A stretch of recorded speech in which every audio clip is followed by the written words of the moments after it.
Hello guys, कैसे हैं। तस्वीर का रहस्य। पुराने समय की बात है। मिहिरगढ़ का राजा हरदयाल था। तो वो प्रजापालक और बहुत दयालु था। उसके दरबार में कई मंत्री थे। उनमें से एक मंत्री अमरसेन था। वो बहुत बुद्धिमान और होशियार था। उसकी बुद्धिमानी और होशियारी के चर्चे दूर दूर के राज्यों में भी फैल चुके थे। अब पड़ोसी राज्य के राजा जयसिंह से हरदयाल जो राजा होता है, इनकी दोनों की मित्रता होती है। अब दोनों एक बार जो जयसिंह राजा होता है वो हरदयाल राजा के यहाँ आता है और दोनों दोस्त खेलने के लिए बैठते हैं शतरंज।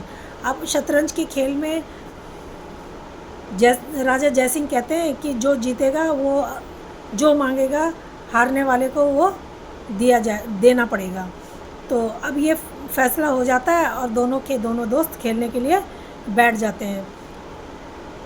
अब जब राजा जयसिंह होते हैं वो जीत जाते हैं।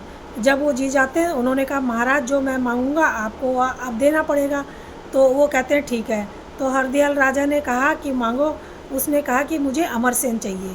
वो कहता है ये कोई चीज़ थोड़ी है देने की, कुछ और मांगो।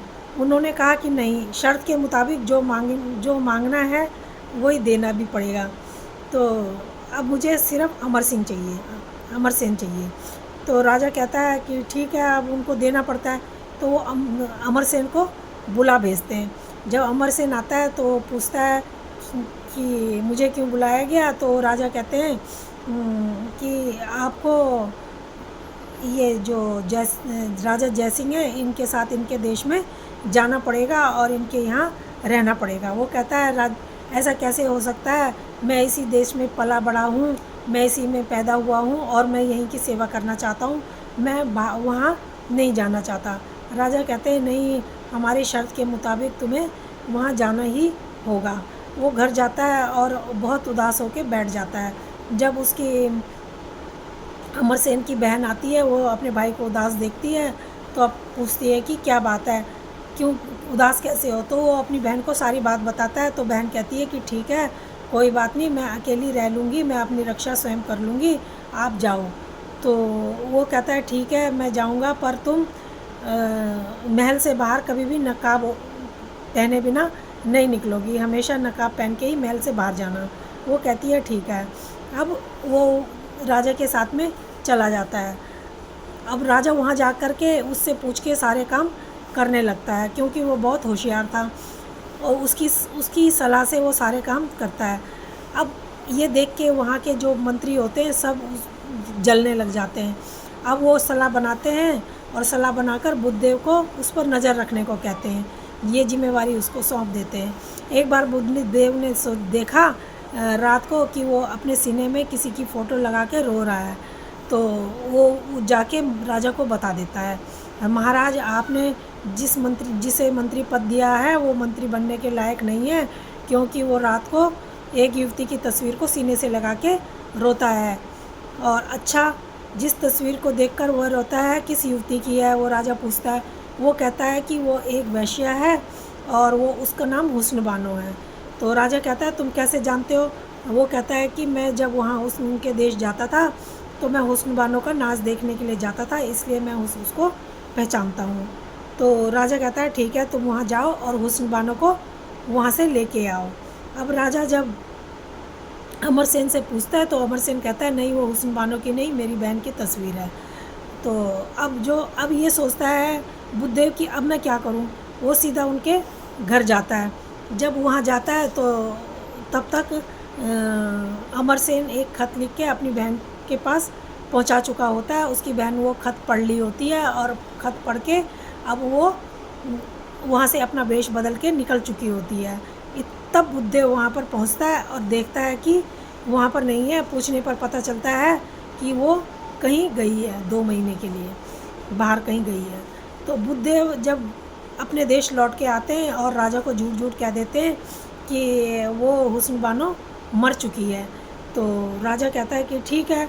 अब हुस्न बानो जब वहाँ पहुँचती है नकाब पहन के, वेश बदल के, तो वो सीधा राजा के पास जाती है और राजा से शिकायत करती है कि जो बुद्धदेव हैं उसने मेरे साथ प्रेम का नाटक किया और मेरे सारे जो जेवर थे, गहने थे, वो लेके वहाँ से यहाँ पर आपके देश में आ चुका है और उसे सज़ा मिलनी चाहिए। तो वो राजा कहता है कि ठीक है। तुम हुस्न बानो जब राजा को बताती है तो राजा फिर बुद्धदेव को बुलाते हैं।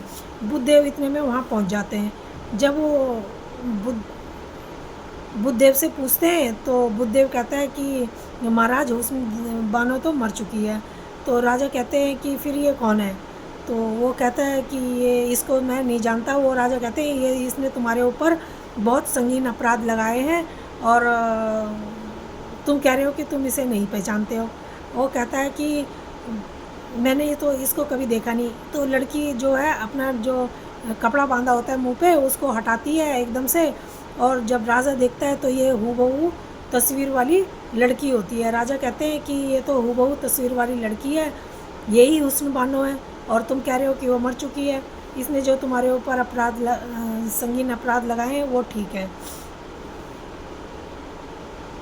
तो वो लड़की कहती है नहीं, मैं हुस्न बानो नहीं हूँ, मैं अमरसेन की बहन अंतरा हूँ। तो राजा कहता है कि हाँ, इसका मतलब अमरसेन ठीक ही कह रहा था कि वो मेरी बहन है, वो हुस्न बानो नहीं है।